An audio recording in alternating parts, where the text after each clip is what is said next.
Bonjour et bienvenue dans la seconde émission de la feuille des mangas. Aujourd'hui, je vais vous parler d'une petite sélection de mangas qui sort un peu de l'ordinaire et qui pour moi rime avec la vraie définition du mot manga, c'est-à-dire de la parodie, de l'humour et de la bonne humeur. Alors bien sûr, il y aura de l'action, de la comédie et de la vraie parodie. La plupart de ces mangas sont d'ailleurs des coups de cœur pour moi, mais on va dire que certains sont juste fun pour le plaisir. Alors, je vais commencer par vous présenter L'Attaque des Titans Junior High School, édité chez les éditions Pika. Pourquoi je vous parle de ce manga? Parce que L'Attaque des Titans, on va dire aujourd'hui que n'importe quelle personne regardant un petit peu les animés ou connaissant un peu les mangas a forcément entendu parler, qu'on n'aime pas, ça c'est un autre débat. En tout cas, ce qui est sûr, c'est qu'avec L'Attaque des Titans Junior High School, vous allez avoir une bonne dose de fou rire. En effet, vous retrouverez tous les héros de la saga de manière chibi et plutôt pas ordinaire. Une vraie parodie complètement délurée, avec de l'action, un fil rouge et finalement un intérêt certain. Ensuite, je vais vous représenter un shoujo dont je vous ai déjà parlé lors de la première émission, qui est Kiss Him Not Me, édité chez l'édition Tomkem. Pourquoi je vous en parle? Parce que tout simplement, trouver une héroïne de shoujo comme celle-ci, et ben vous n'en aurez pas deux.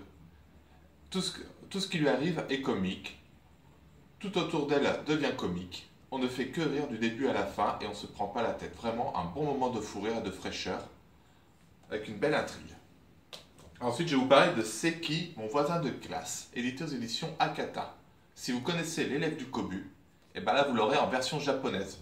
Mais autant dire que l'élève du Kobu, comparé à lui, est un petit joueur. Lui, il fait vraiment des trucs de ouf. Et sa pauvre voisine, qui essaie tant bien que mal de travailler, se retrouve toujours mêlée dans ses histoires et finalement, ça finit toujours par lui retomber dessus.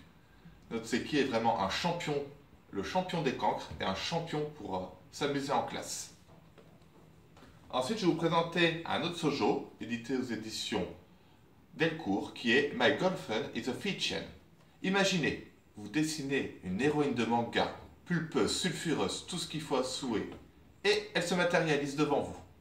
Autant dire que cela va entraîner pas mal de dégâts et pas mal de complications pour notre jeune héros qui ne sait plus où donner la tête entre son amour fictif et son véritable amour.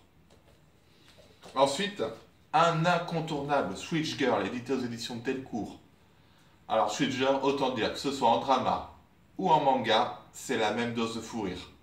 Entre otaku et à la mode, notre jeune héroïne oscille très bien entre ces deux modes dans un manga complètement disjoncté. Et enfin, le maître en la matière, Onizuka Ekeshi, avec GTO Great Teacher Onizuka aux éditions Pika et la suite GTO Paradise Lost toujours aux éditions Pika. Alors là, que dire d'autre? Si on avait tous un professeur comme lui, je crois qu'on irait à l'école jusqu'à notre retraite. Franchement, on rigole autant qu'on en apprend sur la vie, avec un professeur vraiment pas comme les autres et qui n'a pas le don de se mettre dans des situations vraiment peu communes. Voilà. Si vous aussi vous avez d'autres mangas que vous aimeriez sélectionner dans cette catégorie-là, n'hésitez pas. Et si vous avez des questions, des commentaires, n'hésitez pas. À bientôt.